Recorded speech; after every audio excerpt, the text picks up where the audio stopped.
Hello, everybody. Welcome to Unscripted Access, episode number 144. You're here with your host, Nick McCandless. I know it's been forever, guys, but I was in Toronto for a couple weeks for a business trip, and then I got really sick, and then last week I had something to come up at the last minute, but I am back, and we have our all-star cast on tonight. We have Anthony Taw. Hello. Bronson Fiore. Metal Gear. And John Macaluso. 5. So, The Phantom Pain.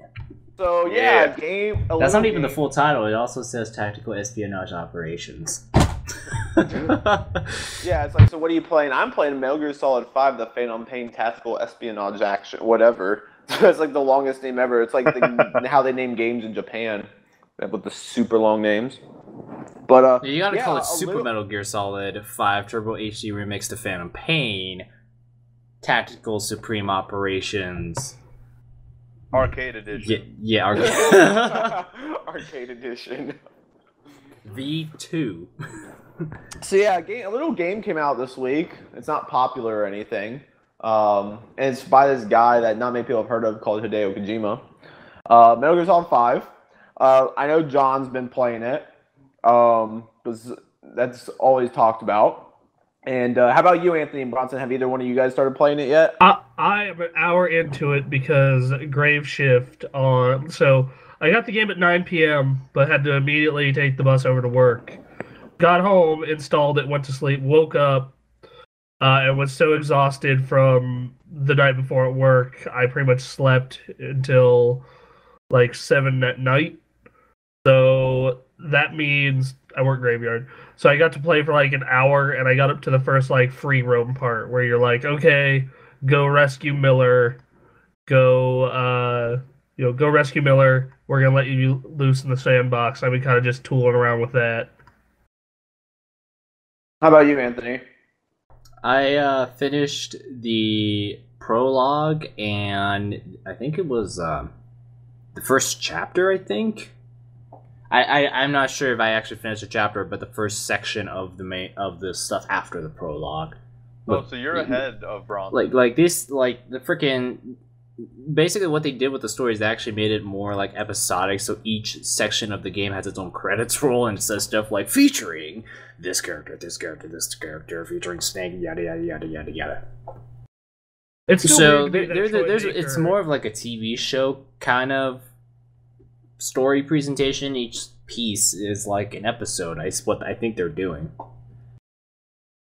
Yeah, that sounds about right. I know that I find it weird that like Troy Baker is Ocelot, because like in every role Troy Baker plays, you can hear a little bit of his actual voice. So like listening to Ocelot talk, I'm like, oh, that's Troy Baker. Yeah, him and Nolan North are definitely the two biggest names in voice acting. For me. Nolan North, Troy Baker, everything. Keith David, Jennifer Hale. Keith David isn't that Nolan North much, isn't, but like everything. Yeah, but people know who Keith. Well, for a while he wasn't quite a bit. I mean, like he was your sergeant in Modern Warfare 2, the Arbiter in Halo, and Captain Anderson in Mass Effect. Dude, that's still nothing when you compare that to like Troy Baker. But yeah, but still, but you still know who Keith David is just because his voice is different from everyone else's. Yeah, like, oh my god, holy crap! Like I just pulled up Troy Baker's list. He's in him and Nolan North. You look and you're just like, holy crap. So, he's in Uncharted 4 coming up as Sam. He's in Metal Gear. He's in Batman Unlimited, Monster Mayhem, Titan's Grave. Arkham Knight. He is in Lego Jurassic World. He's in Hunt the Truth. He's in Mortal Kombat X. He's in Ultimate Spider-Man. He's in Transformers. He's in Star Wars: The Old Republic, like the MMO. He's in Tales from the Borderlands. And that's just this year. Yeah, so dude's in a lot of stuff. Obviously, he's best known for The Last of Us and BioShock Infinite, but Troy Baker. So pretty much the secret is that if you want to be successful in voice acting for video games, you do a game for Naughty Dog, and then everyone will want to hire you. BioShock came out before The Last of Us. Yeah, but he didn't get as popular. Yeah, I'm talking BioShock. about because I mean Nolan North, like he did stuff before Uncharted, but seems like after he did Uncharted, his career just took off. Yeah, he also did. Like Kanji's first role that most people recognize him for was Kanji from Persona. Like that's where I first remember hearing his name pop up. Yeah. Then I looked up Nolan North. Nolan North has a really weird range. Like he's done a lot of just characters that you're like, that's Nolan North. That's weird. So, but yeah, like looking at Nolan North's list is even weirder. Like it's kind of crazy. Like I didn't know he was in The Last of Us until like a year after it came out. Yeah, crazy. Well, without spoiling anything, I mean, I have unfortunately not been able to play it yet. But well, what platforms are you guys playing it on? PS4. Same with you, Anthony? Yeah, I bought it for the PS4. So let me ask you this, Anthony. So you recently upgraded your machine. You got a 970 in there. So why did you decide to go with it on PlayStation 4 over PC? Okay, so there's a few reasons. One, I kind of need something to use my PS4 because right at this point, I'm still kind of a little bitter that's just like, oh, so I bought a PS4 and really all I really bought on it were multi-plats and Drive Club. Gotcha. And so I kind of need a reason to use PS4. The other reason is that freaking after Batman Arkham Knight, I'm just like, you know, I played Metal Gear 4 on a PS3. I kind of feel like I'm just gonna play this on a console because I want to get this game day one, and I really don't want to go through any compatibility BS or performance issues or having to tweak graphics settings or face the potential that this thing is probably going to be patched 15 times before it runs okay. That kind of thing. Like in the case of The Witcher 3, that thing had to go up to like patch 1.07 before, you know, I could actually run that game without it stuttering weirdly and having to use special graphics settings like VSync and 30 frames a second. In the case of Batman Arkham Knight, that thing's just broken on PC in general, so, you know, it's just partly because, oh, I just played Metal Gear on PlayStation, and I didn't want to deal with any potential PC-related problems down the line. Makes sense. So, yeah. So, John, I know you're playing on PC. How's it working for you on your machine running an old i5 and a 960? How's it working for you? I have had no problems with it whatsoever. What setting are you running on, out of curiosity? Extremely high. Okay, so is that like the highest setting, or is that like second highest? Yeah, that is the highest setting. That's actually the setting that... What I usually like to do is I like to optimize through NVIDIA and then kind of like tweak it from there. Yeah, I did the same thing. Yeah, but NVIDIA already put it on extremely high. So, and is it running at 60? Yeah. Yeah, no. That is amazing. It is running like disgustingly well. Like I had a few skips and stutters here and there, but then they updated it. I think either yesterday or this morning, I can't remember when. And I have been playing it, and it's been like smooth as butter, ridiculous, really. So, all right, well, you guys like remember when they first showed actual gameplay at the Xbox One conference about, was that 2 or 3 years ago? I remember. I just remember I sat there and was like, this is CG, right? It looks too real. But then they started panning the camera, and I'm like, whoa. I had the same thought. So my friend Quinn and I were at PAX 2012 when they did the unveil of Ground Zeroes, that's when we thought Ground Zeroes and Phantom Pain were just going to be one game, broken up into parts, which that's pretty much true. But broken up into parts, and they're like, oh yeah, this is what the next Metal Gear will look like. And we're like, bullshit, no way. And then they said, this is running on a PS3 and a 360. And we're like, that's extra bullshit. And that game did come out on those platforms, but like, man, if you look at the graphics comparison, it's night and day. Speaking of that... Though I have heard the game is less intense on systems. Like they optimized it really well because I've been reading stuff like a 650M can run it on medium settings and get about 30 to 40 frames. That's insane. Hey, I might buy this game twice on the next Steam sale. You never know. Well, that's why when John told me his settings, I'm like, what the hell? I looked at. I remember that this is not really a graphics game. It's more of a CPU kind of thing. Because when we looked at the system requirements a while ago, yeah, that's the thing that makes no sense in my brain. It's like there has to be some scene down the line that's gonna make that computer cry somehow, right? Because the CPU requirements were. Well, the CPU quite requirements high are pretty when we read high, but you look at John's and he's using your old i5, like that. It's a freaking 4.5-year-old i5 processor, and it's running the game just fine. Maxed out smooth, like that. I feel like there is some, like, I mean, like in Metal Gear 4, like we always talk about that split cutscene where the right side of the screen is like a fight and the left side of the screen is actual gameplay. It's like there has to be something down the line that's going to make that CPU cry, like 17,000 different enemies rendered in 4 different camera angles, right?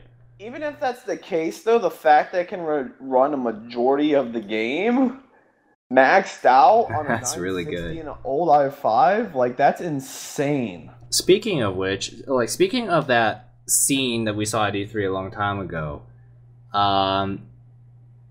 obviously you are going to go to that desert again, and it's pretty early in the game, and I went down that scene and I'm like, this does not really look as beautiful as when we were blown away, and that's probably because we're getting used to current gen now.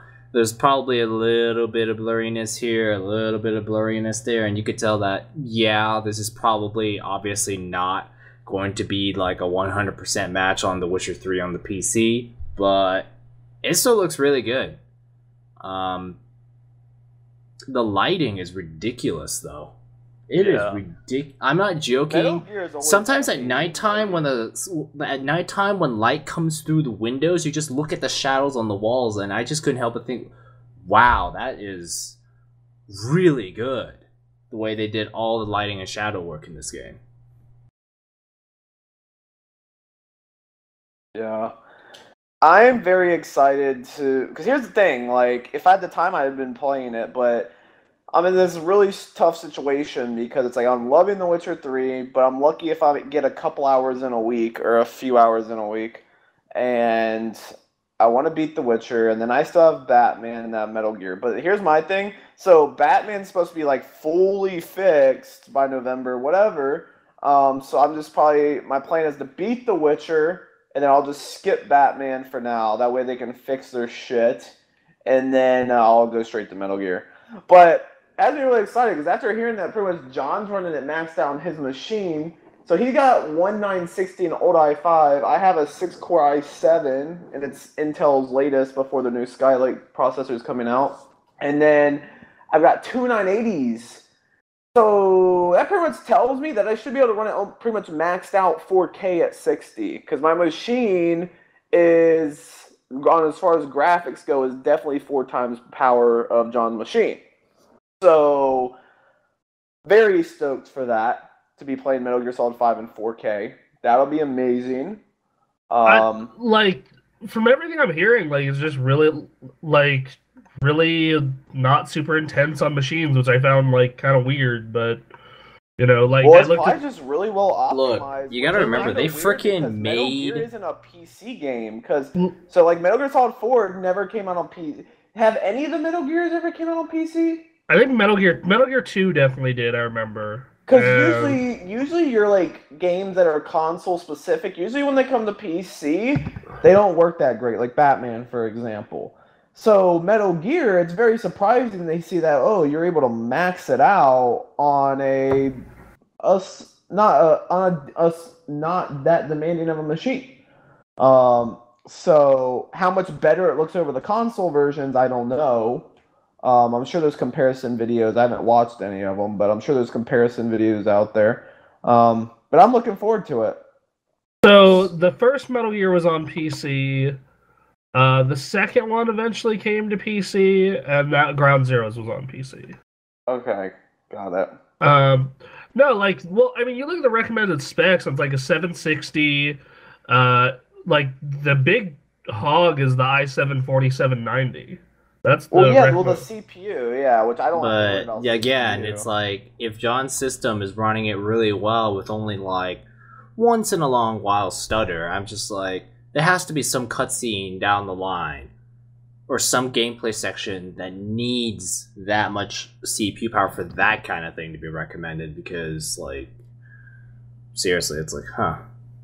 So, John, Well, I let me mean, ask I you feel like this. they always kind of like round everything up as far as like They round recommended shit everything goes. up for the Yeah, I mean, 'cause clueless consumer population. The Witcher, Nickel Recall, I was kind of a little bit nervous because I wasn't sure I'd be able to run it with an i5 because it was recommending an i7. And yeah, I mean, I guess the Witcher's a little bit more like graphically demanding, but I haven't really experienced too many problems running. I think I'm running it all on high, 30 frames. Yeah, I think that's it. The So, John, problem with like PC requirements is that it is so convoluted and messy that freaking like this is one of the problems with like PC gaming is that if you're an enthusiast, you know what parts to get, but if you are not, you're not gonna have an idea. For example, you can't just say you need a Core i7. Well, which Core i7 are you talking about? You talk about the first generation, or are you talking about the fourth or fifth generation, or maybe even the sixth generation? Okay, so you say fourth generation. Okay, which Core i7? Because I remember specifically on the laptop when I went to Best Buy, they sold a low voltage dual core that basically ran like an i5, Well, not but only they called that- it an i7. not only that, So but does that count as an i7 that qualifies for a game? Well, not only that, if you're a laptop, like, let's say you're shopping for a gaming laptop, and you don't know that, like, mobile cards are different, you will think that, like, oh, I got a mobile 980, this thing will, like, totally be able to run everything. But no, a mobile 980 is, like, the equivalent to, like, maybe a 770, maybe? 960 maybe? Yeah, like... 960 maybe a 970? Yeah, like... So, I mean, like, if you have that weird thing, like, yeah, a laptop quad-core i7 is almost desktop equivalent. It pretty much is. But the... Unless it has like a U. It's like, oh man, I remember I went to Best Buy. It's like a Intel Core i7-4500U. It's basically a low voltage dual core, and I'm just like, this is considered an i7, really? Yeah, like, It was ridiculous because just imagine the Best Buy salesperson who isn't exactly 100% into computers. It's like, yeah, it's got a Core i7. That's like top tier, and I'm like, this isn't top tier. This is just some energy efficient hybrid BS. This thing is not a V8. It's like a hybrid 4-cylinder. I'm sorry. Yeah, So- it's like the energy efficient Mustang they have now, which is a Actually, four-cylinder- those are really fast. Actually, I'm four-cylinder not. turbo. Really? Dude, no, those things are. I mean, like, yeah, I know it's a 4-cylinder turbo, so the prestige is like down in the tanks. But no, dude, if you ever driven one of those things and you put your foot down, once that boost kicks in, it is really, really fast. When I heard Ford was doing that, I'm like, you gotta be kidding me. So you're taking America's muscle car and trying to put an energy efficient tag on it?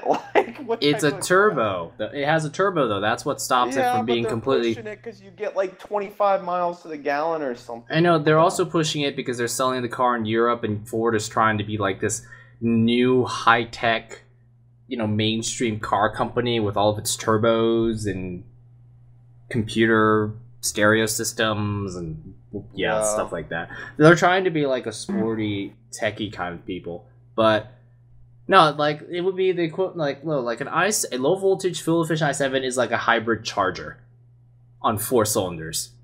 Ugh. Like freaking.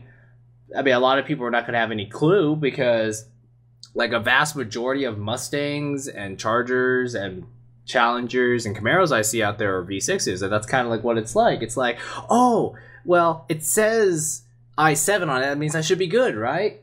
And this is where I just start thinking, this is where NVIDIA and Intel's kind of tick me off. Actually, this is where computer companies tend to tick me off. They just name parts in some weird way that just makes it hard to figure out, and it's like, Bronson and I talked about this a super long time ago. The one The two. V2, the two, yeah, just make it easy to figure out. It gets to the point where you actually have to resort to a freaking benchmark website to figure out this stuff. So, PC requirements, it's a lot harder than it was in the old days. In the old days, it was so easy. A Pentium 3 was flat out way better than a Pentium 2. Done. End of discussion. GeForce 3, most part faster than GeForce 2. Done. End of discussion. Nowadays, it's just this giant convoluted mess. Yeah. Computers. So That's the PC talk. But yeah. Let's do this quick, but I know you guys aren't far into the game. Without spoiling anything, what's your quick feedback on the game so far? Is it worth has it been worth the wait? So far, yeah. That intro was crazy as hell, even though it was pretty linear. And now that I'm into like the open world segments, I'm just having a blast. Like, I'm having a lot of fun with the open world stuff. My feedback so far is that I'm still trying to get used to the fact that this is not Metal Gear 4, but it's still Metal Gear. So, like, there's some things that are quite different, like from the gameplay bits, like in Metal Gear 4. Peace Walker 2 more than it is Metal Gear 5. Yeah, because Metal Gear 4 had all this camouflaging gear, bajillion weapons, and that whole alertness meter. Whereas Metal Gear 5, I think they're kind of like taking it to the point where it's like you don't exactly have all this super tech. I mean, like, yeah, you have your little iDroid device that has this hologrammed up map and that kind of stuff, but you kind of have fewer things on the HUD.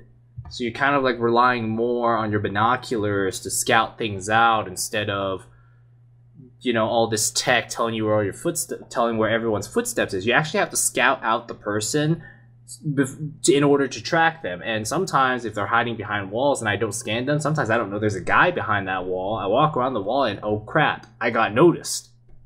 So it actually teaches you to be more careful because you don't have all that fancy tech you had from Metal Gear 4. So, but yeah, that intro's crazy. I mean, Anthony, rest assured, Anthony, you get a lot better stuff. I promise. Ooh, giddy. And like from everything I've heard, you have to like build this big like mother-based platform like you did in Peace Walker and like R&D stuff, and like anytime you give me something like that, like the base building stuff, I get super into it. So, and from everything I've heard, everyone like put all your money into more platforms immediately. That's what I'm hearing. Anyway, how about your thoughts, John? I mean, I like it. It's cool. I really like the buddies that you can get in the game. They're like your comrades. Like Quiet is the most amazing thing ever. But yeah, I mean, it's pretty good. Yeah, I'm kind of like on that. It's just like it's not blowing my mind quite yet. And the story is still, I don't know what the hell's going on. All I know is what I saw is just some weird stuff happened, and like this game just seems even more ridiculous than Metal Gear 4 from servers, because Metal Gear 4 it's like in the future, so it's like, yeah, that gives you room to come up with like, oh yeah, the future, of course that happens because the future. Whereas this game takes place 9 years after the prologue, Ground Zeroes, and some of the stuff I see in that game, just like, how could this happen in the 80s? There's no way this could happen in the 80s, but but you know, okay, fictional work, okay. Yeah. Well, I'm very much looking forward to it. Don't know when I'll get to it, but I am very much looking forward to Metal Gear. Everything I've heard about it, I mean, across the board, it's getting like 9.5, 10, 9.5, 10, maybe a 9. But, I mean, the reviews are just absolutely spectacular, which is just what you come to expect from a Kojima game. So who knows? Maybe this game will resolve the Batman-Witcher debate once and for all. It's neither. Well, no, because, it's Metal Gear. Because let's say Metal Gear becomes Game of the Year, then we're fighting for number 2. Yeah, but at least it's not going to be as bitter as fighting for number 1. You're right. You're right. But because Dragon Age... Man, that was a mistake. Yeah. Also, Nick and Anthony need to play Bloodborne. That's the thing that needs to happen sometime. Yeah, Bloodborne is gonna have to wait because I have after The Witcher, I have Metal Gear, and then I have Batman, and then there's a lot of games I want to play this fall. So Bloodborne's a game I have to play when I have nothing else to play. So, but yeah, I definitely want to check it out. I need to play it before the end of the year though. So I'm gonna do my best to work that out. But cool. So let's head into the news. News. PlayStation 4 3.0 was detailed. I actually got invited to the beta today. I downloaded it on my PlayStation 4 today, but I haven't really played around with it. So, PlayStation 4 3.0 is the public beta, or not public beta, sorry. It's a beta you're invited to. The invitation started going out yesterday, and there isn't really an official date for when it's releasing, but it's supposed to be coming out relatively soon. So what does this update have? Well, the online storage capacity is being increased. Thank God. I mean, I was like, it's about time. So PlayStation Plus members, your online storage capacity is being increased from 1 gigabyte to 10 gigabytes. I was like, it's about time. It's like I surpassed the 1 gigabyte. I'm like, this should not be a thing. It's like PlayStation Plus been out for how long, and it stayed at 1 gigabyte for, I think before it was at like 500 megabytes. Or how many games did you play to have to use all that 1 gigabytes? Like, how big are your save files? Well, a lot of these save files for these PlayStation 4 games are like 100 megabytes. Oh, wow. Yeah. If you look, a lot of these game saves are like 50 to 100 megabytes. No, I've had to go back and delete like saves for games, or like in the case of The Witcher, it has like multiple saves, so I've had to go in and delete a lot of those because I run out of space and it tries to upload the saves, and it's like, yo, bro, I can't. Right. Yeah. So that's gonna be resolved. It's going up to 10 gigabytes. YouTube Live. So this whole YouTube gaming thing's a big deal, and it's pretty much the big Twitch competitor. So now you'll be able to live stream straight to YouTube from your PlayStation 4. They're adding a new hub for events, such as like double XP events and like Call of Duty or whatever, just like events going on in the gaming world so that you're made aware of them.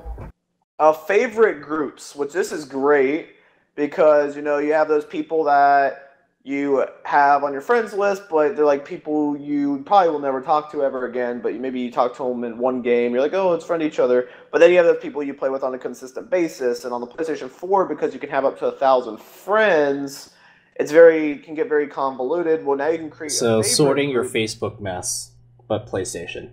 Pretty much, yeah. So you can create a group of saying like these are your favorites. So it makes it easier to organize it. They also are providing the ability to create communities based around shared interests, like games or genres of games, and that includes like a message board, screenshots, stuff like that. So you can create, let's say, for Destiny, you can create a Destiny community, and people can share content to that community. There'll be a message board, so that's pretty cool. You can share video clips to Twitter. Video length is 10 seconds is the most you can do, but you can now click share and click take a quick 10-second clip and upload it to Twitter. They're going to have stickers, so pretty much like emojis that you'll be able to send out. They're introducing a now playing, which is going to be part of what's new, which pretty much provides like an interface for what your friends are playing. And you can easily jump into the game. So now they have this ability for requesting to watch. So there's already this share play thing where you can pretty much take over their controller. It's really cool. Well, now there's request to watch. So let's say like John and I are playing a game of Madden and we aren't streaming it, and Bronson wants to watch. He can request to watch and he can watch John and I playing. Or let's say that you're playing Metal Gear and someone wants to see the beginning of the game. Well, Bronson could be playing it. I could send a request to watch, and Bronson would play it like normal, and then I'd be watching him play it. So it's a pretty good update. It's pretty cool. What are your guys' thoughts on it? I mean, like none of that stuff really seems like stuff that's too important to me, other than the PlayStation Plus. Yeah, that's data the big increase. one for me. Like the watch thing is kind of neat. You know. But for the most part, the rest of it, I'm just kind of like, okay, not really gonna be using YouTube gaming, like especially. So that's not really a big deal to me. You know, there's God, what else is there? There's the storage increase, which that's really nice because I'm tired of my PlayStation being like, can't upload. And I go check why. It's because I'm completely capped on storage. Because The Witcher has like a billion different save states.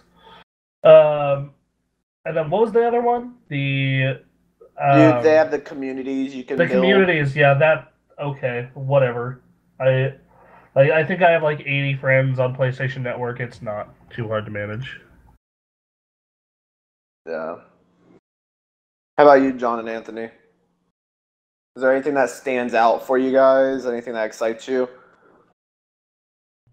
Not really. For me, with the way I use my PS4, actually none of those features would really affect me. Would actually make the PS4 any better because I don't really watch streams on my PS4. I never use SharePlay. I don't really have anyone to watch stuff with, and cloud storage. You can watch me play Madden. There you go. Good, you can coach Yeah, me. Say, you Anthony, can here's coach how you act. that's how you Anthony, coach here's how you someone. gain 2 yards on offense. Thanks, Bronson. Um, No, really, at 6-minute access, I got humiliated. Really, really bad. I didn't score as many points on you as I did John at E3. What? Yeah, but nobody saw that. That's true. So, This is, like, you gotta understand, So this you is need to 6-minute stop access. lying, We're bro. talking about tens of thousands of people are gonna see me get humiliated. Like, honestly, next time, Bronson, you're gonna, like, play some random team, and then I'll just pick some random team. Maybe that would be a bit better, but yeah, I got shut out. I mean, I put up a good first quarter, but that's about it. Alright, fair enough. But, yeah, see, so cloud storage, that never was really a problem because the PS4 just took care of it for me, and I actually have no idea how much of the cloud I've been using, but I don't play that many games on my PS4, so I don't have to worry about that. What else did you say was on it? Emoticons? You can share, emojis? well, yeah, you can send like sticker emojis. They have uploading to Twitter. Okay. Yeah, I don't use messaging on PS4 either. Friend groups, well, I only have like 8 friends on PSN, so don't really need that yet. Yeah, this update has like a lot of big features if you are a kind of more like a social person on PlayStation. Like you play a lot of online games and you are kind of like more active when it comes to watching streams or maybe doing a stream. But if you're kind of more like a solo gamer on the PS4, probably not much affecting you. Yeah, I mean, it's a good update, but I'm kind of in the same boat. Nothing's like super exciting. I mean, the biggest thing for me is the 10 gigabytes of storage for saving game saves. But even then, I mean, I use my PlayStation a lot less. The only reason I really even turned on my PlayStation recently is for the new Madden. But other than that, I mean, mainly doing gaming on my PC now. So I don't really have to worry about that. But cool, so that's PlayStation 4 firmware 3.0. Onto some news that I know should excite all of us. Electronic Arts announced the beta for Star Wars Battlefront, coming early October to PlayStation 4, Xbox One, and Origin on PC. The Star Wars Battlefront beta will launch as a technical test and will feature Walker Assault on Hoth, a 40-player multiplayer battle featuring Rebels and the Empire. 40 people. Yeah. Well, if it's anything like the Hoth map on the Star Wars Battlefront 2, you probably do need 40 people because that map is huge. So Also, this is also one of the reasons why I love Battlefront 2 is because you could like shove so many people on the map and it's just chaos everywhere despite the fact the AI is pretty stupid, but it's still pretty awesome. cool. Like, I'll get to see how well it runs on PC, even though I have to use Origin, which that's awful. But, yeah, okay. And then, what else is there? Oh, yeah, I mean, it's cool that we get to play it early, I guess. it's probably going to sway me whether or not I'll buy it early or get it later. How about you, John? You excited for the beta? Yeah, I already got denied, actually. You got denied. Ouch. I applied for the beta months ago. And they didn't. Wait, so they actually deny you? Yeah, like I got a straight up "we're sorry, but no."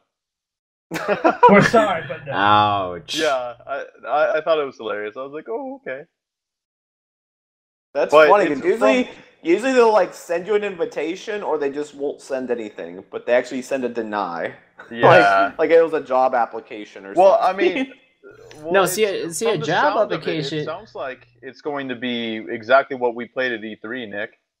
That's what yeah. they like. From what I'm reading into this, like, Yeah. that's exactly what it sounds like because It's like so. It's just like the E3, except you're on Hoth now with a lot more people. No, they're gonna have that co-op thing too from E3.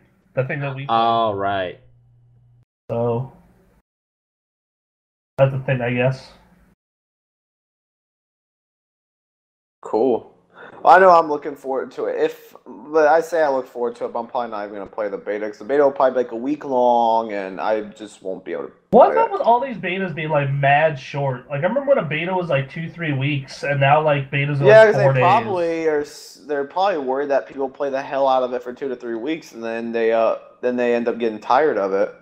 Like the Halo beta was 3 weeks, and I was like, "Fuck yeah, now that's a beta." Because technically, a beta is to make sure that shit works, and it used to be betas were not being used for that purpose. They were being used as marketing opportunities They and for still pre-orders. are. Oh yeah, they still are. Yeah. You want to play Star Wars Battlefront before it comes out? Here you go. Sign up for the beta. How great would it be if the Halo 6 beta came with Crackdown 3? How hilarious would that be? that was just that was just really stupid because what everyone did was they bought Crackdown, got the beta codes, and then just dumped it off at their local game store.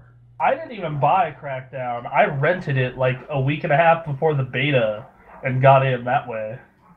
So There you go. It's like no one's gonna beating ever the remember system. Crackdown, and when they announced it at like Microsoft levels in 2014, they announced it, and I sat there and I'm like, really, this needed to be a thing? Crackdown 3. This needed to be announced 3 years early. Fuck yes. I just looked. I was like, really? Like the first Crackdown was okay. It was actually okay, even though the freaking agent guy at his desk just won't stop nannying you, and yeah, it kind of looked a bit cruddy, but there's just something really cool about leaping from building to building with super strength and just kicking cars. It's just really cool. But and the ending, that was kind of cool too. But it was merely okay. Because once I finished it, I just gave it back, and then my Xbox proceeded to break down that summer. That sucked. So Crackdown broke your Xbox, is what you're saying? No, Crackdown didn't break my Xbox, but I was playing it while it was in the process of breaking down. Because if you remember, it was saturated red, but it wasn't exactly broken where it would qualify as a warranty. So I lent it to you, since you had a good history of breaking Xbox, I was hoping you could get it into the warranty, and you did. Yeah. How Good did job. you end up doing that? Tower trick it until E74s. I was going to buy an Xbox 360 in October. Like, I sold mine for like a year, and then I was like, okay, I kind of want to play ODST. These indie games aren't coming to PlayStation. God damn it. Fine, I'll cave and buy another one of these. The newer ones are more reliable. But in the month that I was going to wait before buying one, I was like, hey, Anthony, your 360 is broken. I think I might be able to get it to work in short periods of time.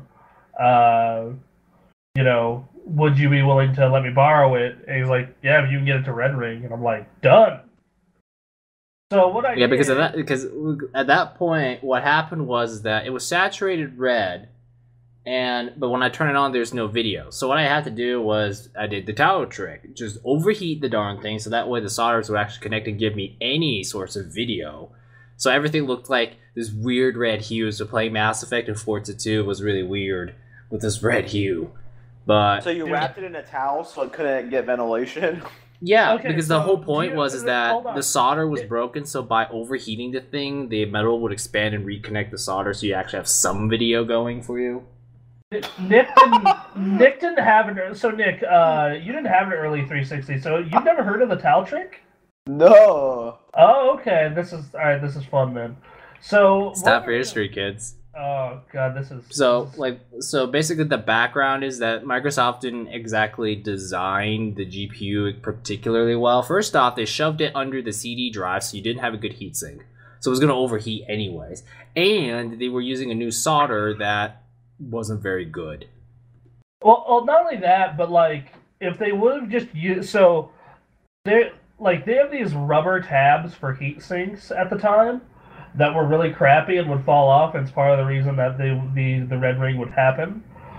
And I literally knew a dude who would charge people like $100 to go into their 360, take those off, wrap pennies in electrical tape to use as heat sinks, and it would double as a heat sink and beer bet. But I'll continue. So basically, ridiculous. So obviously the Red Ring of Death was a huge problem because obviously back in the day, Microsoft had to rush that thing out and they didn't put good solder on. So what happens is that the GPU would, kind of not connect with the board anymore, I guess is one way of putting it. So without all the pins connected, you're going to have no video, or it would E74.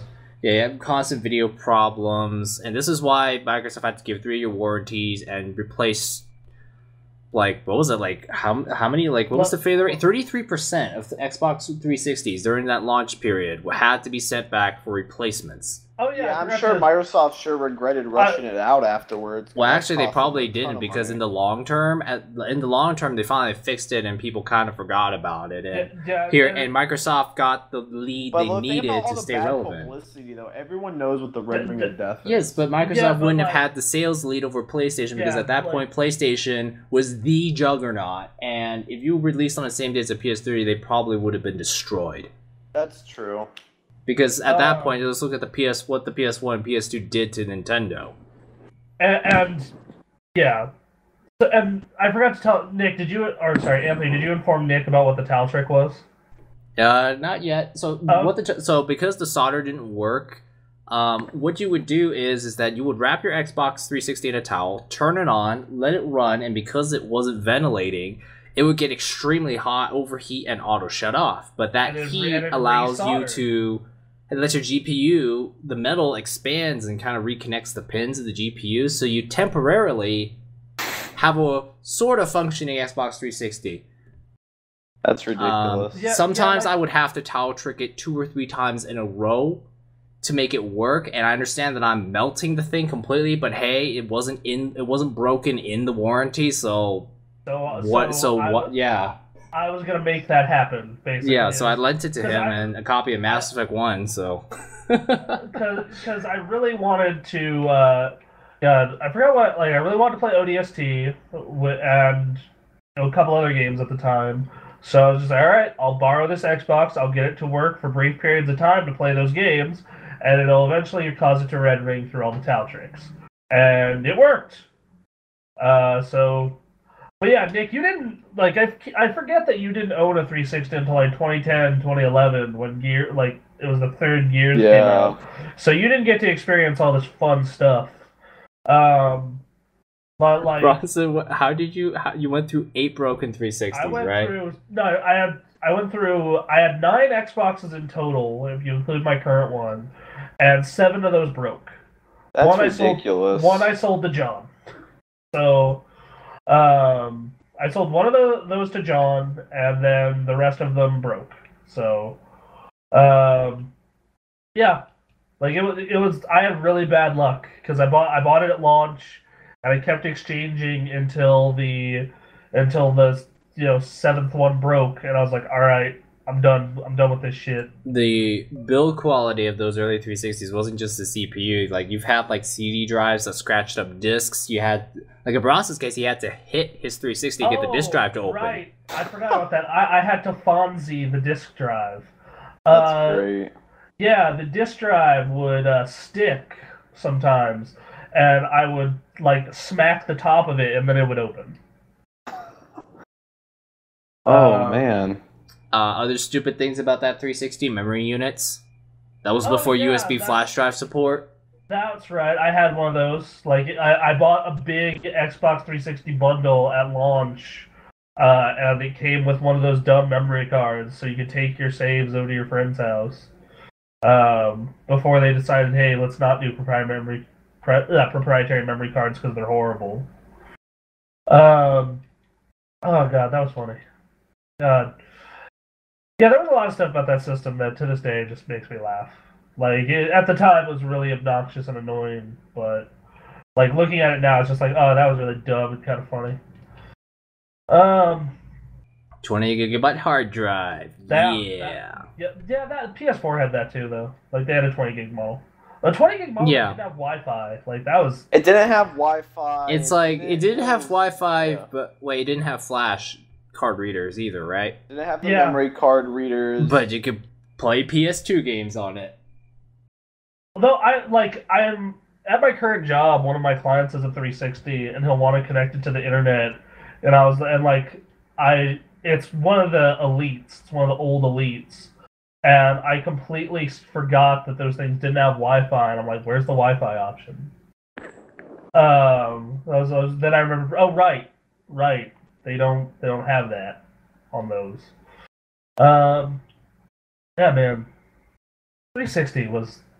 Like, I have a lot of really positive memories from those early 360 years, but to say that there is not a ton of dumb stuff that you probably went through if you owned one would be false. Yeah. Well, talking about Elite, there was a new Xbox One bundle announced, the Xbox One Elite bundle.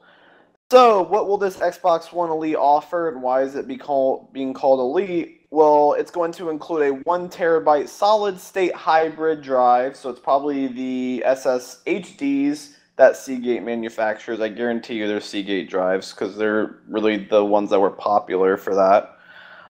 So, what does that give you? It's supposed to load games about 20% faster, be more energy efficient. They are also including the Xbox Elite wireless controller. So you get the Xbox One with a 1 terabyte hybrid drive, and you get the Xbox Elite controller. And it's coming out in November for $499. So the controller itself, it's a $150 controller. And you're getting an Xbox One with 1 terabyte with a hybrid drive. You know what? I'm cool. Like, even if I didn't own an Xbox One, I was buying one, I'd be like, I don't care. I just, like, I get short loading times are nice, but my Xbox One, other than installs, loads quick enough. I just look at it just like, I'm just sitting here and I'm like, but PC. That's like my first thought when I thought it's just like, look, this is the Elite Xbox One. It's got solid state hybrid drive and Elite controller, and I'm sitting here and I'm like, I just feel like they're looking kind of lame.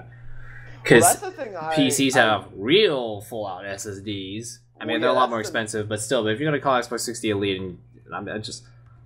Well, that's the nice thing about another thing why I enjoy PC gaming is that I have SSD in my machine, so everything loads ridiculously fast. Like in my case, all my shit is normal hard drives. I don't have a hybrid in the PS4. My laptop has a normal hard drive, and like the only thing that really takes exceptionally long is booting the PC itself. Like I don't really have that long of a wait for most games. The ones I usually do have a long wait for are the ones that are connected to the internet, so like WoW and Heroes of the Storm. Which I think that has to do more of a server side thing than anything else. With the thing that really ticks me off about the Xbox One is I don't think the hard drive in the Xbox One is like the one in the PlayStation where you could just buy any laptop drive and just stick it in there. You have to use an external USB. Like they've even said. No. So I have to I have to go through the hassle of buying a hybrid drive, buying a separate case for it, and then connecting it through USB 3.0. Or you can just say fuck it and get a normal regular. Because like it's like, do I really want to put all my games on like this USB 3.0? And I don't think USB 3.0 is as fast as SATA 3.0, which is the standard laptop transfer when it comes to connecting stuff to motherboards now. So here's the thing, like, I know people who put, like, I'm going to have to get a terabyte or 2 terabyte external drive for my Xbox One eventually, because I do not own a single hard copy for the Xbox One. Just like the way things have worked out, because of the way that we get review copies, and the way I've been buying games on the Xbox One, I've had one physical Xbox One game, and it was Madden. So I'm at the point where I'm just like, I'm gonna have to buy a 2 terabyte external drive. I've seen other people who do this, and the load times are not exceptionally long. Like, it's not any longer than the regular system hard drive.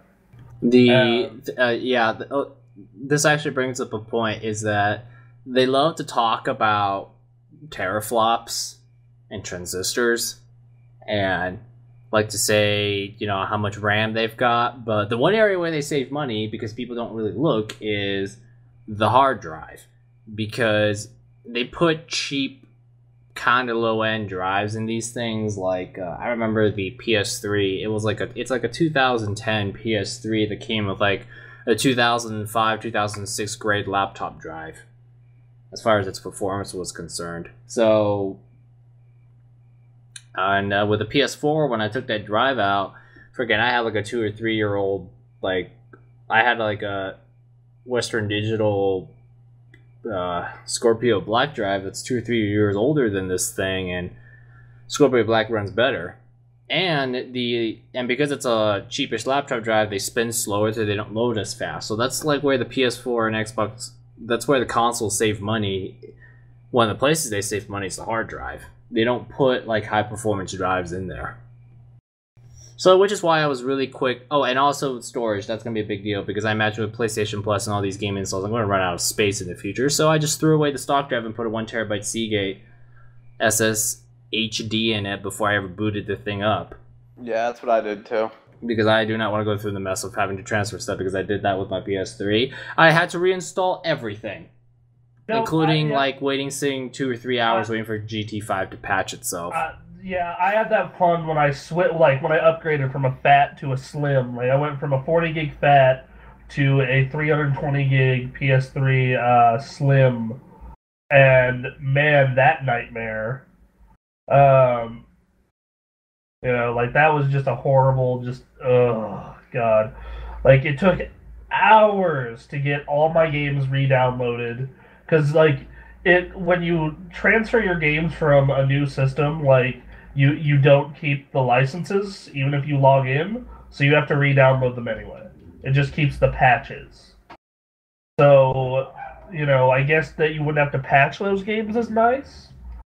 So yeah, I had to re-download all my crap, and then I had to, at the time, you only had 256 megs for PlayStation Plus saves. So it was, okay, load up a bunch of saves.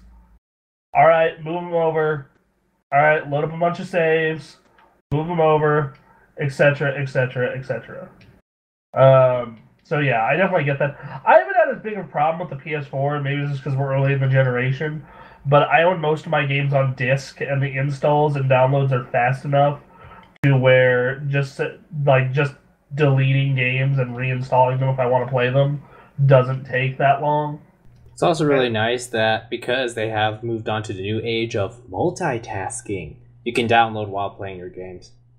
Yeah. Whereas on the PS3 and Xbox 360, well, in the 360 it kind of depended, because on the 360 if it detects an online game, it just stops the download altogether. But in a lot of cases, it was like, oh, you're playing a game, let me stop the download.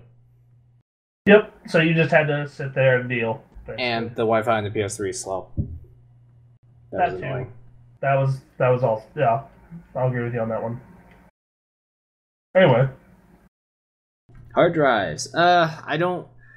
the Elite 360 with the Elite controller. I think the Elite controller is a good idea. The SSHD, okay. $500, I don't know. I mean, you do have to justify the fact that you're throwing in a really expensive controller and a much, much fancier hard drive than what's come standard in your $350 model. But, I don't know about loading times. It comes down to, are you willing to pay an extra $150 for a $100 to $150 for a slightly faster hard drive, the Elite controller, and and what was the other thing? Like, the SSD, the slightly faster load times, and a bigger hard drive also. Like those big three. Like the Elite controller to me looks neat, but it's not something that I'd go out of my way for. What else is there? Like, I don't know. There's not. For an extra $150, there's not enough to justify, especially because they have all these bundles with games that you actually care about. So. Yeah. On the, I remember with the PS3 when I swapped its hard drive out, I did some old-fashioned stopwatch loading time checks, and with the old hard drive and Gran Turismo, I was probably getting maybe 25, 28 seconds loading a certain track. And then when I swapped the new drive in, it just it shaved off maybe 3 or 4 seconds. So it was like, is that 20% really worth it for a regular drive? Maybe not. You're more like you're doing it for the storage than for the speed. The solid state part of it, I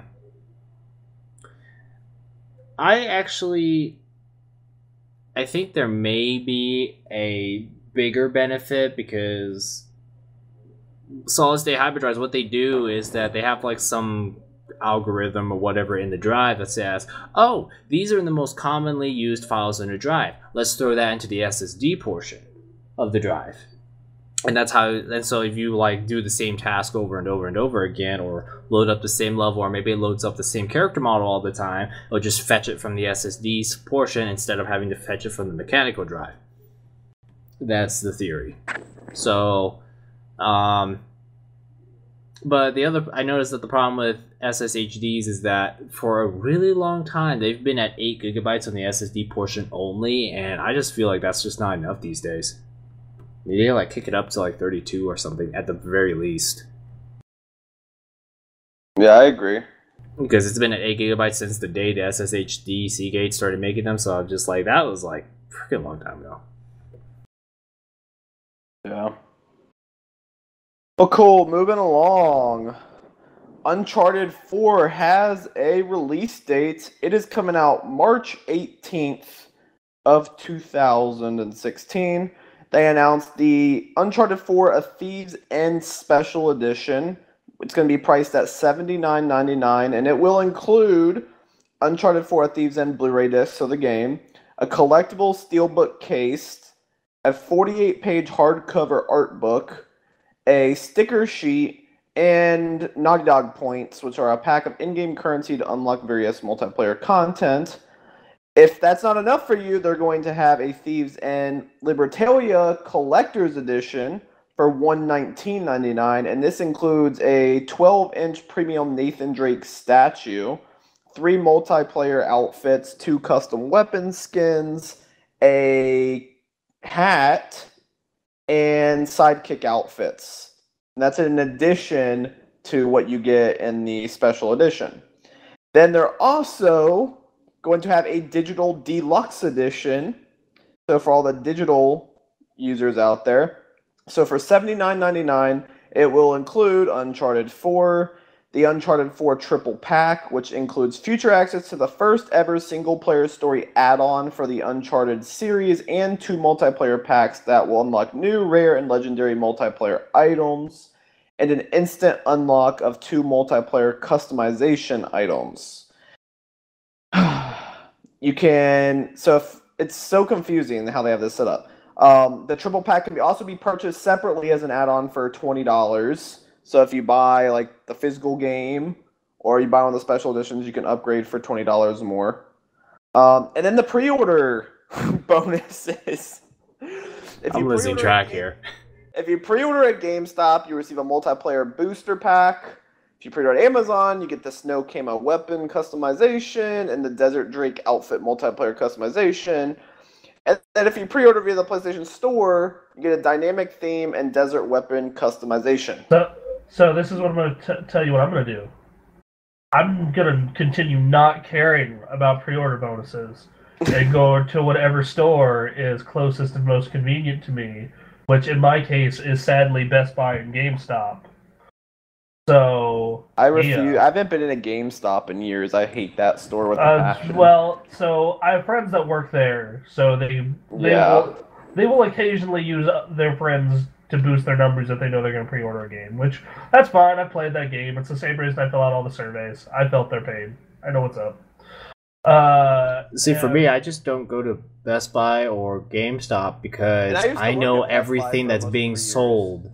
Like, I know everything that's being sold, there's no point going there. Okay, but, like, here's the thing. I don't have Amazon Prime, so I'm not going to get games day one unless I go out and get them in person.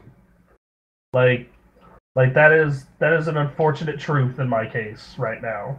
I want to get Amazon Prime in January. I want to set it so all my shit goes out in January. You know, like, that way I know, like, okay, January is when I have, like, my PlayStation Network, my Xbox Live, all this stuff going out. But until then, I'm kind of like on a like every 3 months basis with everything, and I don't even have Amazon Prime right now. So yeah, like that's why I'm doing that. Yeah, I don't know, man. Like, if you have to go to a physical store, I try to avoid GameStop, but sometimes it is a necessary evil. Yeah. Sometimes I will, like, Best Buy is better than GameStop, but shopping at Best Buy is still a horrible experience. So yeah. You want to know what's a great experience? Target, if they actually have what you're looking for. Yeah, that's where I usually buy my shit, because there's a Target close, and I can do other things. I can get my groceries there. I can get other stuff while I'm there. Like, I realized that when I did the Majora midnight launch, like or not the 5 a.m. launch, I should say.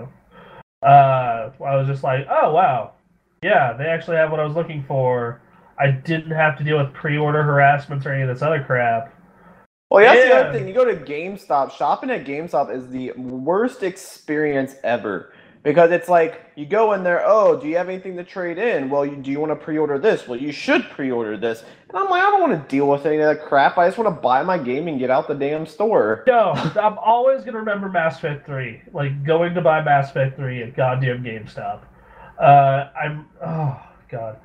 I just get mad even thinking about it. Like, so I was in that area for whatever reason. I was like, oh, okay, I'll pick up Mass Effect 3 at the same time, you know. Make it, you know, just kill two birds with one stone.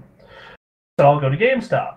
And I go inside the GameStop, and there's this huge line, because Mass Effect 3, it's early in the morning, right when the store opened. But I get in line, and first off, there's this one dude who decided, like, I'm going to go trade in 1 billion PS2 games so I can get a quarter. This dude had just like a mountain of PS2 games. And just a lot of it was crap you never care about. So, like, Madden 06, we'll give you a penny for this. And he ended up getting like $40 for like 50 games, which, man, if he would have just went on eBay, he probably could have done better. But anyway, so after waiting like 25 minutes for the one person in the store to sort all that crap out finally, 2 more people go up, and I'm like, at this point, I'm like towards the front of the line, and he's like, okay, who here wants Mass Effect? Who here is for Mass Effect on 360? And I was like, all right, me. I'm here to get on the 360 because that's where my original Shepard and saves are. And they're like, oh yeah, we're sorry, we're sold out. I'm like, serious? He's like, yeah, you should have pre-ordered. You know, da da da da da. It's just super hypes pre-orders to me. It was kind of a dick about it. So he's like, and then he proceeds to ask me, do you have PS3? And I said yes. Like, well, you get on that. I proceeded to walk out the store, go across the street to Best Buy, and they probably had 1 billion copies. They literally had a mountain. Like, it was a mountain of Mass Effect 3 on 360. So I was just yeah, like, so GameStop does that shit where they probably get like 50 pre-orders and they'll order like 60 copies and try to make it seem like your amiibo, sir. I don't care how popular the game is. I don't care if it's Call of Duty. I don't care if it's Grand Theft Auto. You don't need to pre-order anything. There will be a store that has it. Never, ever is a game out of stock everywhere. The one case is like really niche titles. Like if you're looking for like a Mega 10 game or, you know, like Yakuza, that's like the one case. But even that, just pre-order on fucking Amazon. Pre-order it on goddamn Amazon. And if you have Amazon Prime, it shows up at your house, so you don't have to deal with the guy at the counter. You know, like, yeah. It's magic. You know, like, but man. yeah, it's like for me, I just don't go to that store anymore because I just don't go to stores in general because one, I just buy everything. I would just buy stuff online, just have it shipped over to my place. And two, I know everything that's in the store. Like obviously, going to a GameStop for like a year, like every Saturday, it's like, ooh, there's something new. Here's something new. But after a while, you just know everything they sell in there, and you're just like, there's really no point in being here because you can't just really just say, oh, I'm just looking around because there's nothing left to look at. Part of that is like the fact that we do this website stuff, so we're kind of we're knowledgeable of everything that comes out anyway, or most things. So there's never that moment of like, oh, I didn't know about this neat game. It's like, yes, GameStop employee, you are telling me shit I already know. Thanks, dude. While you try and shove down 30 different pre-orders down my throat. Thankfully, that like when you know the people who work there, they don't do that. Which I still have a couple of friends who worked there the holiday season I did, and then I have another friend at the one up at God, what's that shopping center by the Baskin Robbins and like the McCarran one.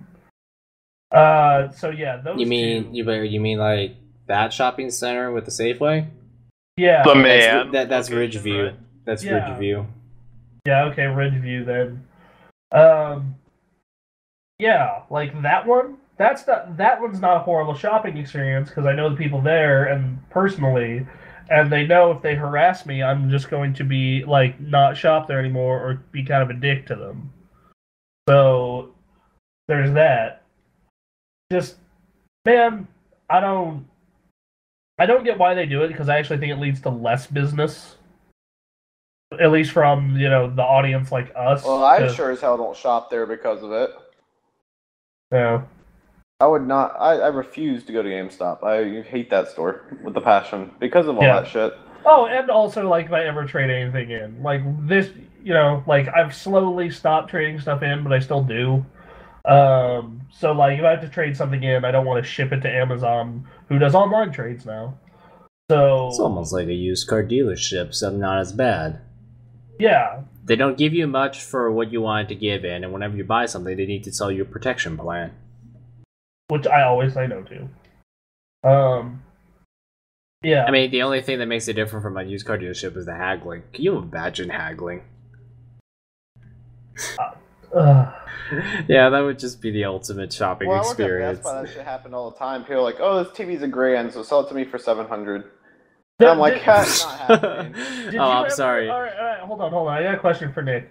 So, did you ever get that thing of where, like, they know the exact TV they want, and they found it cheaper on Amazon, and they try and get you guys to do the Amazon price? Oh, we match Amazon. Okay, you guys, all right. So what? That's legitimate. I don't mind that. I don't mind that at all. Like, if another store has it for a cheaper price and it's a store that's legitimate. No, we had some people that are like, yeah, this website called johnstv.com has it for this price. And it's like, no, we're not matching that because it's probably some made-up website.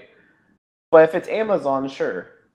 But let's move on from the horrible... I'm sure people are like getting depressed listening to all these retail... Especially if people work retail. So let's... The struggle is real. Oh, man.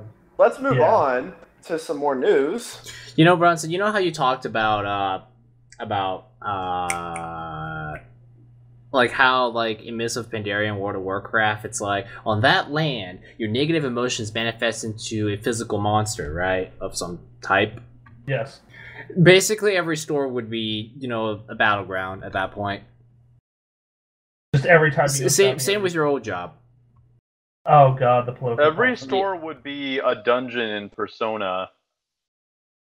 Yeah, if your a negative emotions manifestation of all of our manifested into a fears. little monster, congratulations. The apocalypse didn't start because of a disease outbreak. It started because people got too pissed off at retail.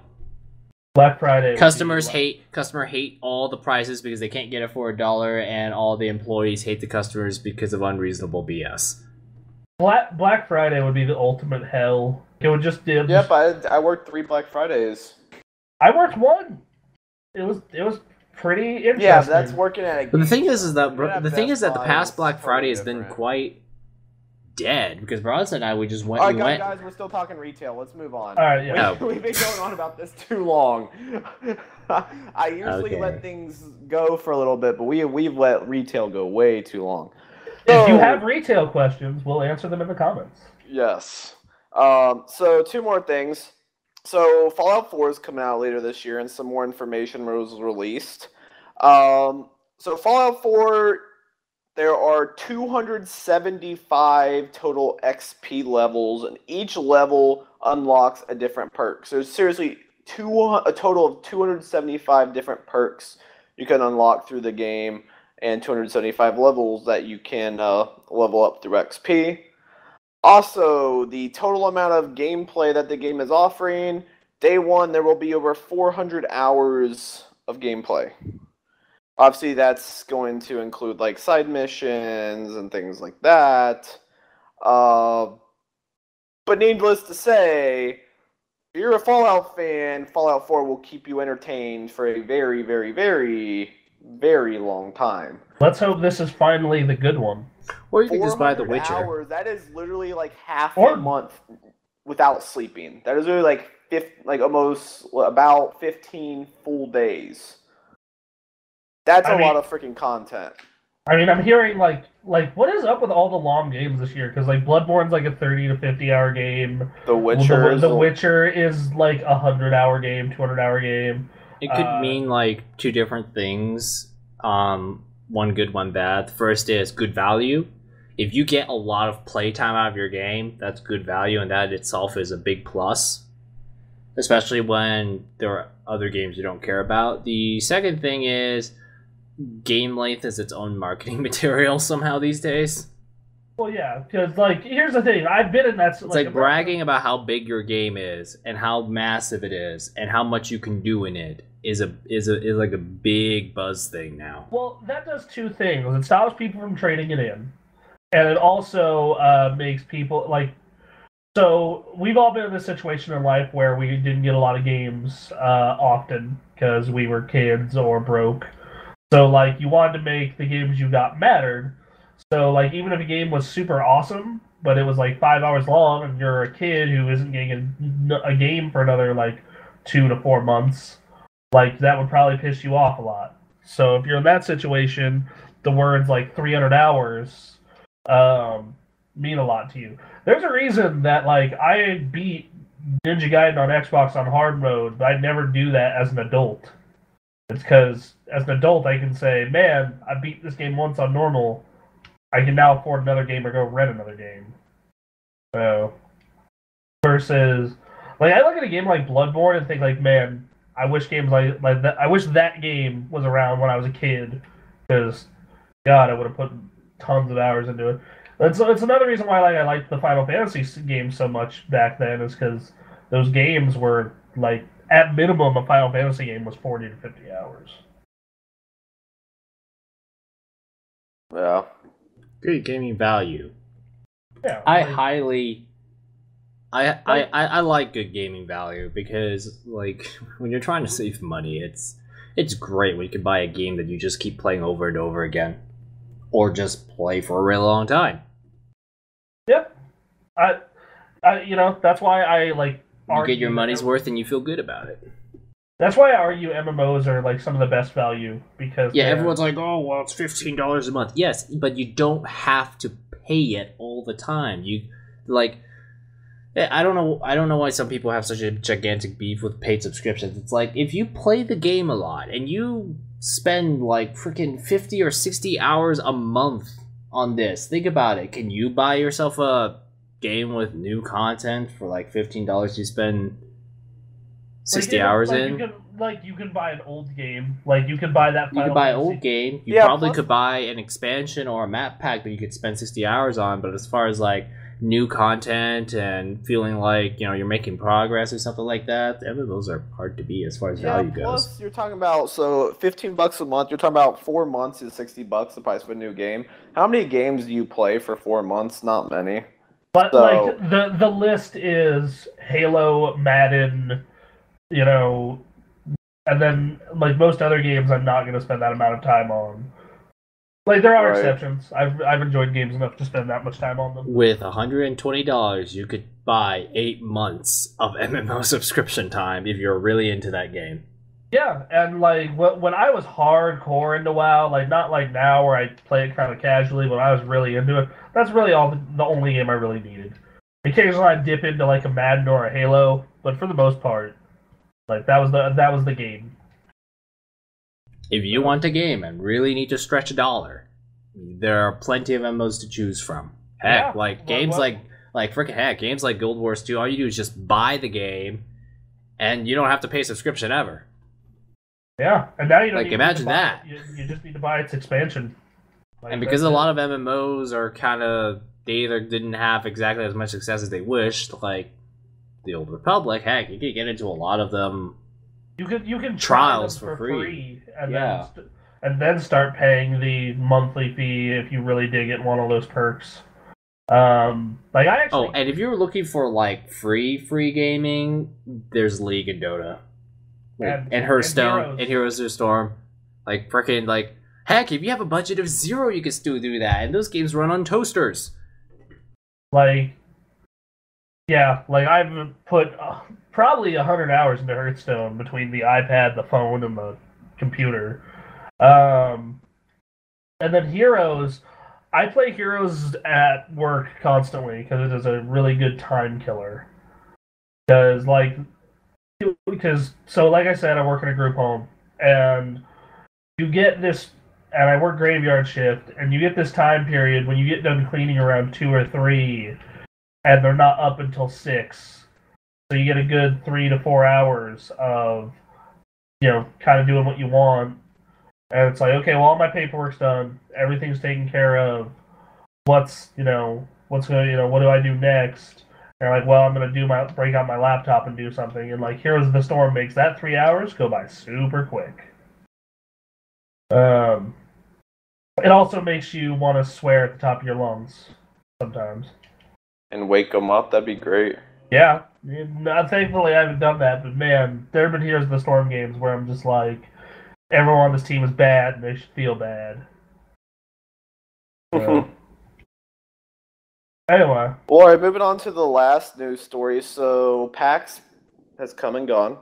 Monday was the last day. Man, And- wish we could have gone.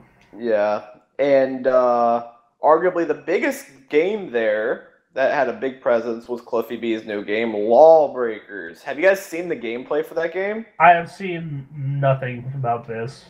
Oh, it looks so sick. It looks so good. Like, you guys need this. It's called Lawbreakers. This is the game that Cliffy B's been working on with the company is called Blue Streak, I think is what they're called, or something like Blue something. It looks pretty sick.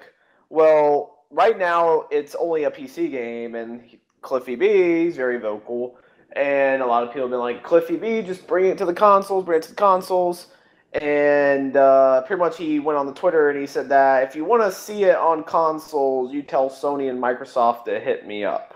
So it's not necessarily that he doesn't want to do it on consoles, but he's probably looking for some type of deal or some type of promotion. And I guarantee you it's going to happen. Either Sony or Microsoft's going to contact him, and they'll promote it at E3 next year, which will help with marketing of the game, and maybe it might be like timed exclusive on the consoles, or who knows. But highly encourage you all to check it out. It's called Lawbreakers. The gameplay looks really sick. Really, really sick. And let's be honest here, it's Cliffy B. And he's kind of the reason why Unreal Tournament and Gears of War exists. So I'm pretty confident the game's going to be pretty sick. And it looks sick. So yeah, have any of you guys seen anything on this game? Is it just Yeah. me? You What said are- Lawbreakers? Lawbreakers? Yeah. What are your Okay. thoughts on it, John? It looks cool. I'm interested to see how gravity will play in the game or how it will affect things. Yeah. The moon was shattered, so gravity's all messed up. Somehow humanity survived that. But as far as I know, it's gonna be a free to play Yeah, it's online free to play. only, right? Yeah. Well, I mean, that's there are those. There's like hella games like that on consoles now. Like there's Blacklight Retribution. Warframe. Yeah, Warframe. Warframe became big because it was a free to play game on the PlayStation 4 day one. I know hella people who play Warframe. Like, kind of weirds me out. Like, kind of weirded me out. I played how popular it. It's not a bad game. I played it quite a bit when I first got my PlayStation 4. I put a lot of time into Blacklight because I'm like, oh, this is Call of Duty without having to pay for Call of Duty. Yeah. So yeah, like Blacklight was cool. I do like how free to play has become more common on consoles. That's nice.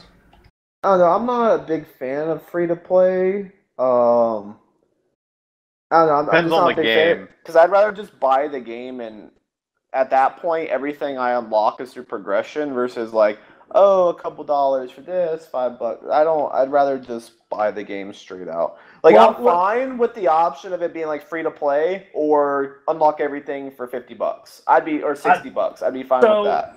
So my favorite model has been Dota 2, which Dota 2 is, hey, all the characters and like stuff important to gameplay is free, but all this like cosmetic shit like skins and like weapon skins and announcer packs are what cost. Well, like, you think about it, it's like, hey, I don't have to, it's not like I'm being, what's the word?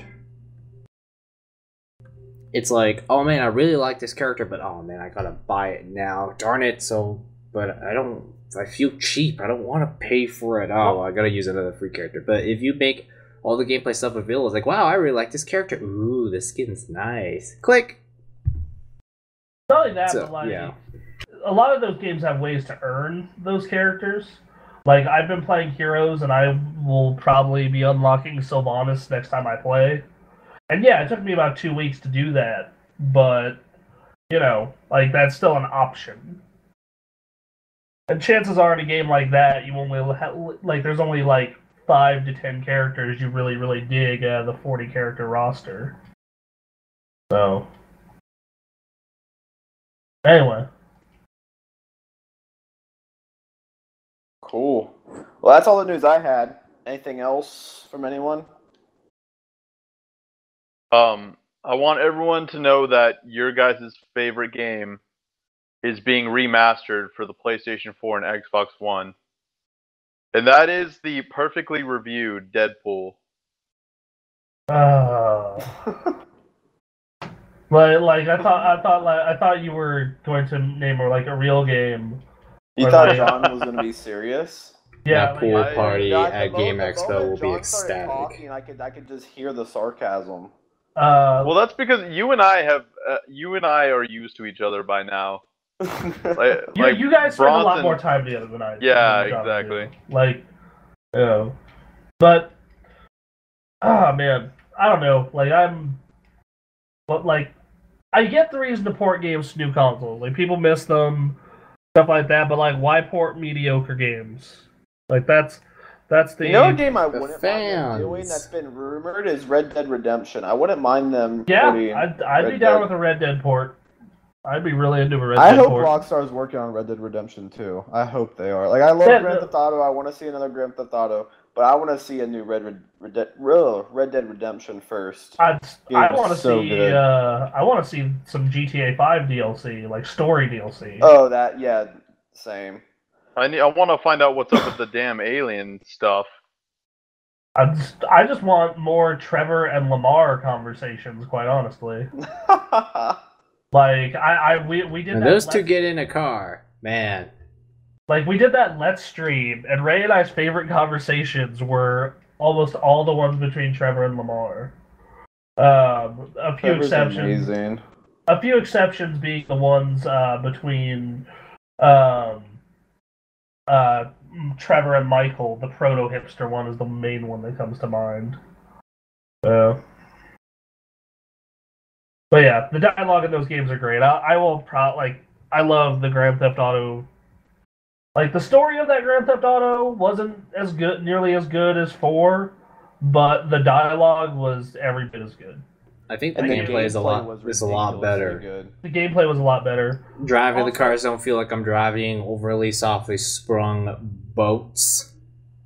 Can we talk about how that? Can we talk about how that game though absolutely needed Brucey in it? Brucey would fit in Grand Theft Auto 5 perfectly. Like it had Packy. You get Packy in a side mission, but like Brucey wasn't in the game, and I was so sad. Brucey, he's in a commercial, isn't he? Oh, that's right. But he wasn't like a character that you could do a mission with. Like they mentioned Nico once. They're like, yeah, some Eastern European guy was making moves down in Liberty City, but no one knows what happened to him. Like that was a thing. Like they mentioned him, and then like you can interact with Packy, and then no other GTA 4. Oh, and then there's a cameo by the FBI agent in that game. But yeah, you know what game's good when you buy the same damn game 3 times. I'm a bit ashamed of it, but I bought that. I bought it for PlayStation 3, then PlayStation 4, and then I bought it for PC. I bought it for PS3, and I've considered the PS4 version on several occasions. I will be doing the same as Nick momentarily. As soon as I find a lower price for Grand Theft Auto for PC. I'd be willing to get the Grand Theft Auto PC version when I do my build next year, if I can find it for a price that's not $60. That's the thing that stopped me from the PS4 version also, is the price tag. I guarantee you on Black Friday, the PlayStation 4 version, you'll probably be able to pick it up somewhere for like $20. Oh, well, right now it's like $35 on CD keys. I just still, for the third time buying the game, I still feel like that's a little much. Yeah, like I'm waiting for those Black Friday deals because that exact reason. Like, I'm buying this game again, and I've already beat it a second time on rental. Like, I don't need to pay $35 to experience this game for a third time. So, granted, I really liked that game, and so it played great, it looked great, it was a lot of fun, really funny, but it's really hard to justify the price tag. Yeah. Cool. Any other news besides the exciting news John had for us? This is not exactly 100% gaming related, but it kind of poofed up on Facebook, and I thought it might be a little bit interesting to talk about or mock about. So Sony has this new Xperia. It's called the Z5 Premium, and the big thing they're pitching with this thing is that it's the world's first 4K smartphone. And this really does bring up the long time question of how many pixels do you really need on a phone screen? Like, first off, 4K on most, like, if you are going below like 40 inches, 4K is already kind of pointless. The difference with phones, and now 4K on a phone, I agree, that's probably a bit too much. But you gotta remember with TVs, but you gotta remember a phone, you're usually holding it pretty close to your face. So it's important to have a super high PPI, pixels per inch, on a phone. But yeah, 4K, I think that is a bit too much. So I'm not even that far away from, I'm probably the equivalent distance from my phone I am to my TV for size, because I have a 50-inch TV and I'm about 3 feet away from it, 4 feet away from it at any one time. You said 3 feet away from a 50-inch television. Yeah. You should see how small his room is. What the hell? My room is like 12 by 12, dude. Well, you definitely don't hold your phone 3 feet away from you, though, unless you're operating your phone on a selfie stick or something. Well, no, I'm talking about equivalent distance for size. Oh, yeah. Yeah, so I hold my phone about a foot to 2 feet away from me. Let's see, what would you say your shoulder, your head to your hand holding out is, to your side? That's about about a foot and a half to 2 feet, right? You'd say? When I hold my phone, I'd say it's probably about a foot and a half, maybe, yeah. Okay, so yeah, I don't know. I don't know, man. It's like a 4K phone screen. Like, is this really necessary? Like, really? There's gonna come a point where the human eye can't tell anymore. I mean, I'm pretty sure that there's probably some scientific research that actually you can see 4K. Look how sharp everything is. See all the color in more beautiful ways than you've ever seen before. But from where I'm sitting, it's like there's gonna come a point where Well, the you know human eye what's just... gonna happen, Anthony. You know what's gonna happen is Sony is gonna be like, "Hey, everyone, we hired these scientists, and they say that you can see 40K on a phone." And everyone's gonna be like, "Oh, hey, scientists need a visit to Sony, and apparently you can see all of this fanciness." Well, what's going to happen is that in the next month or two, Apple might as well just go out and say, we got a 4K phone, and everyone will be like, yes. No, I cannot wait until the 4K iPad mini.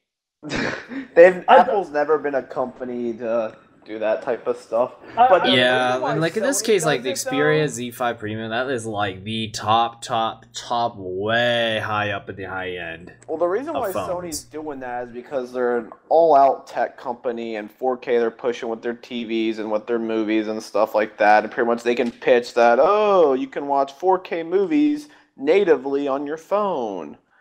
So, Man, that must be fun on the processor. yeah, by the way, Apple announces their new iPhones a week from today. So Oh I'm my excited for that. god.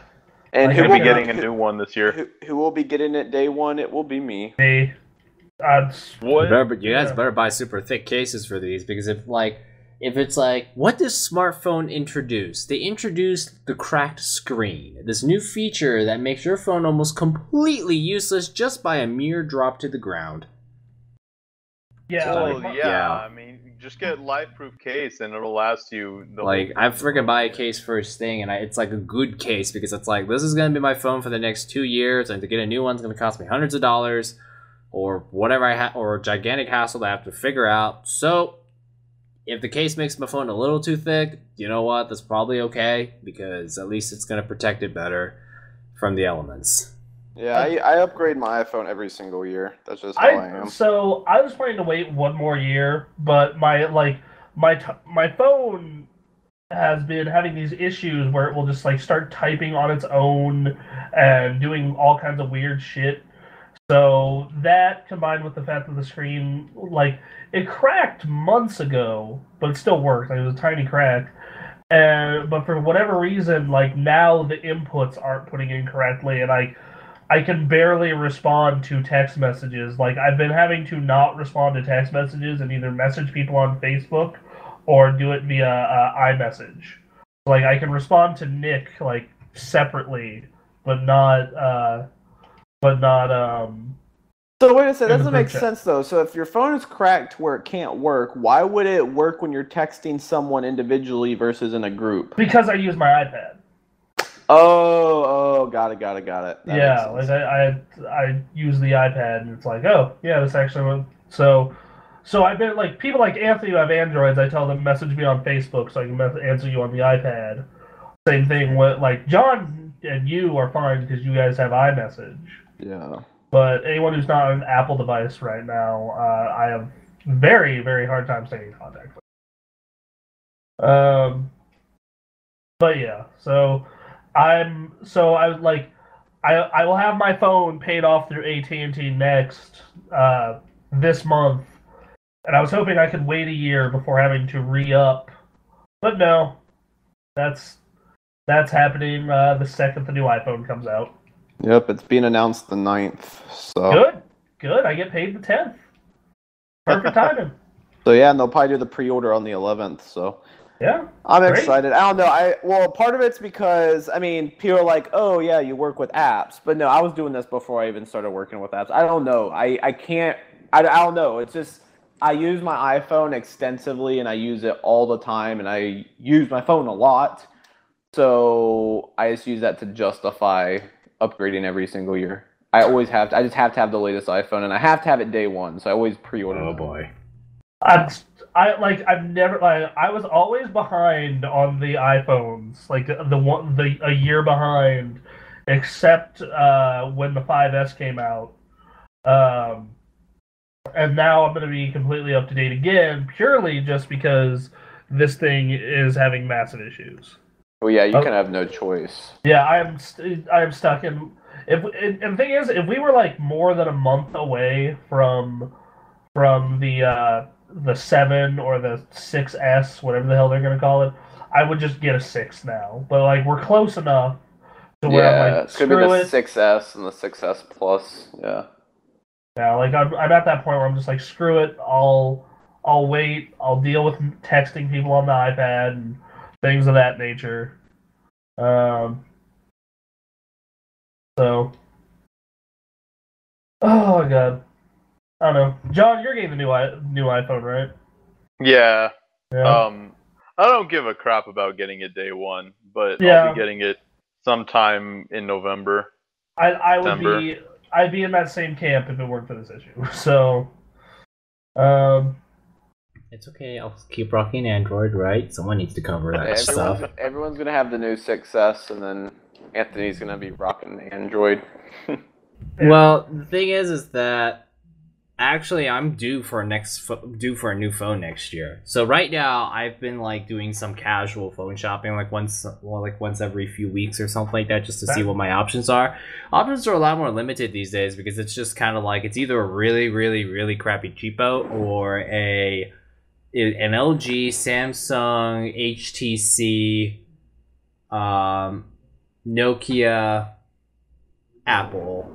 Get a Windows phone. There you go. Think that's well, hence Anthony, Nokia. If you're researching phones for next year, you should stop because because freaking LG is gonna put out like the G5 in like 2 months because they like it had a year did not even pass. Like in 1 year they released the G2, G3, and I think they almost put out the G4. I have no idea, but they've like put out like 2 phones a year, and I'm like, really? And the other problem too is that I don't like my phone. I don't want it to be a fab. Okay, I don't want it to be a phablet. So it's just because a phablet's too big for me because I understand that a phablet has a point and has a purpose, and that is for those who kind of need more of that PDA size to get a lot of work done, make it easier to read info, all that kind of stuff. But I don't do that stuff, so I don't really need it. If anything, I kind of want my phone to fit in my pocket quite nicely. You should get the 6S then. But even then, I'm starting to hear. If he's getting a phone next year, he should get the 7. Well, assuming that I want to pay that much for one. Yeah, like that's the thing. Like he could probably get a 6 for free next year. Oh yeah, next year the 6 will be free. Like it'll just be like, update my contract, free phone. Yeah, but I don't want my phone to be a fab because, to be honest, this thing's like a phablet's already pretty big as it is, and it's gonna have a case on it, which makes it even thicker. And I put my phone in my pockets, like you know, a lot of people do. So could you imagine a phablet with a case on it trying to fit in my pocket? It's not like I wear like big pants, so it's like this is gonna be a bit of a problem. But then of course they want you to buy their signature line because whenever they do a mini series like an LG G3 Vigor or something of that sort, they put like crappier parts in it, and you end up having a crappier phone in the process. So there's that issue. This is part of the reason I like shopping the iPhones. It's like, all right, we have 2 models. There's that 1 year we had 3, but for the most part we have 2 models, and they come out once a year, and that's it. That's all you have to worry about. Well, that's what some if I was Android guy, which I'm not. I've had iPhone since iPhones got on Sprint. I would always go with the Galaxy S phone. And if you're like a fan of the Galaxy S, it's the same thing. They have one new Galaxy S phone every single year. So some phone lines are like that, if you follow one line. But if you're in the Android market and you're constantly looking for the best Android phone, then yeah, you're going between a million. It's like PC shopping pretty much at that point. Yeah, like our friend Theo does that. Like, dude has a new phone like every 6 months. I don't know how you can afford that when phones are so expensive these days. Because he sells his old one. Yeah, I just get one every single. I upgrade every year and then I sell my previous. I just wait for upgrades and contracts. Like I can wait every other year. It's not like the one time where I was like, Jesus Christ, this needs to this needs to hurry up and get to my upgrade already, was when I went from a 3GS to a 4S. That's a big jump. That was like the time where I was like, thank God, I've never been happier to have a phone upgrade. I actually saw a dude at the Chinese restaurant I go to rocking a 3GS the other day. And I was just, I've seen people with iPhone 4s still. Oh yeah, no, Tori has a 4S still. My mom has a 4S. Like, she said she's not gonna upgrade till next year, so. But yeah, I'm due for an upgrade, and it's like I remember what last time I got a phone, the iPhone 5C was an option, but I just looked at it and I'm like, no, just no. Which those things still work really well. Like I have just no. I don't want a 5C. I'm sorry. It's a 5, man. The 5C is an iPhone 5. It has the insides of a 5. It looks like a 5. That thing is an iPhone 5 that is colored and made of plastic. I still didn't want one. Okay, fine. Just like I just thought at the time, it just looked like bad value for money because it was still like, oh, you gotta pay on top of this, and I'm like, no. So are you going to be paying for your next phone, or are you going to? I'm still thinking. I'm just looking at options right now, but yeah, Nick made a good point. Anything I look at now will be outdated starting next month. Well, I'm saying that like for your next phone, are you going to like try and get a freebie again, or are you going to try and like pay for one? I need to think about that, but if I am paying for one, I probably would just cap it at 100. Okay, I don't know. I don't know. Like, usually I just go for freebies because they're already still paying for the sales tax. So that's already... You're still paying for the sales tax despite the phone is quote-unquote free. So there's that factor in there. Yeah, if you wanted to spend like $100, let's say you went iPhone, you'd be able to get like the 6S for $100 next year, because then the 7 will be out. Plus the sales tax, yeah. Yeah. Yeah, like I know that like I go through the AT&T Next program, which is what they do is they break the cost of the phone up over the course of like a year and a half and just put it on your bill. Which that way I'm only locked into paying for the phone, not the service. So if I want to tell AT&T to go F themselves, they can just pay the remainder of the cost of the phone. So yeah. I don't know. Seemed like a good option at the time. Plus, at the time, I didn't have an upgrade and I really needed a new phone, because that one broke too. Though that one was, like, this one is, like, I feel you should be able to drop that thing once or twice, versus the one before it, like, that thing just broke. So, anyway, what do we got next? Do we have any other news? All the news I had. Only thing we had left is comments and questions. Do we have any? Well, actually, no. Quick thing: the Mario Maker review is trying to come in, and it is not surprisingly getting a bunch of 9s and 10s. So cool. Yay! That's something to buy on your Wii U. Is there anything that came out on the Wii U earlier this year? Yeah. I know Star Fox is later in the year. Xenoblade Chronicles X is later in the year. I feel like I played a Wii U game earlier this year. At one point. I'm trying to remember. Like, didn't that Kirby Canvas game come out earlier this year? Splatoon! That came out earlier this year. That's right. That game was really awesome. Jesus. How did we forget about that? The game was really good. It was really, really good. And it continues to get better. Because they keep updating with free shit. That's good. Free's good. Free stuff is always good. I don't like free stuff.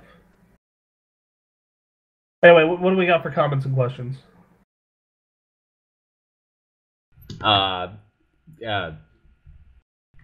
We need to pull this up.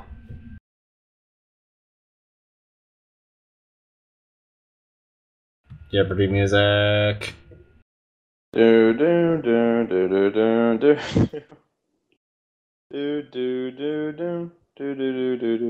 do. Got it. I got the questions before Nick finished this time. Sweet. This comment is from Tristan. I am really happy for CD Projekt Red. they deserve to sell those numbers, which is referring to the 6 million sales in 6 weeks for The Witcher 3. Yeah, that's awesome. Yeah, I agree. Like, They totally do. This deserve actually it. just goes. I just think this is a really good point, going back to Bronson's point of, hey, you can release your games year round and still make lots of money. Yeah. Freaking Witcher came out like what, May? Which isn't Splatoon exactly also a came fiscal. Splatoon also came out in May, and it is owned by 1/10 of Wii U owners. Yeah, like May is not exactly what you call like a fiscal month or a holiday season, whatever, because they like to load all their games in March and holiday season for, all that stuff. But hey, look at The Witcher, 6 million, which is wow, that's a lot. Yeah, no kidding. Batman did good. Bloodborne did good. Splatoon actually did really good. What else? Metal happened? Gear's gonna do good. Well, Yeah, Metal Gear's Metal kind of a given. Metal Gear's like on the fringe. Like Metal Gear's on the fringe of that holiday season. The thing is that I'm wondering if Metal Gear could top. I mean, it is a multi-plat, so I actually shouldn't have a problem with this. But top Metal Gear Solid 4, because Metal Gear Solid 4 did not do as good as 2. Well, Metal Gear Solid 2 is like still the best-selling one. Yeah. Who knows? It's going to be really interesting. Hey guys, money season for companies, holiday season, too many games coming out, can get to them all. Oh no. Yeah. Crap, Forza comes out this month. Mario Maker comes out this month. Yeah, that's the one I'm worried about. It's because Mario Maker's gonna be awesome, and I really want to buy it. Yeah, like that's too many games, man. Too many bleeding games.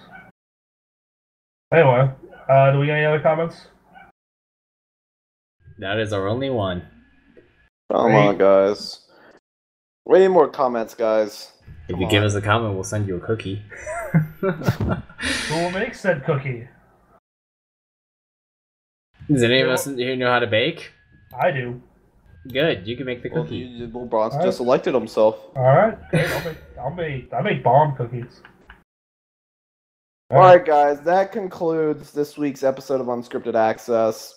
Please be sure to follow us on Twitter at TheGamerAccess. Follow us at facebook.com/TheGamerAccess. Subscribe to us on Twitch at twitch.tv/TheGamerAccess. And please keep checking back in on TheGamerAccess.com. We're producing a lot of cool shit.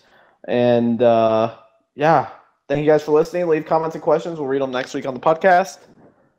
Peace. See ya. Bye.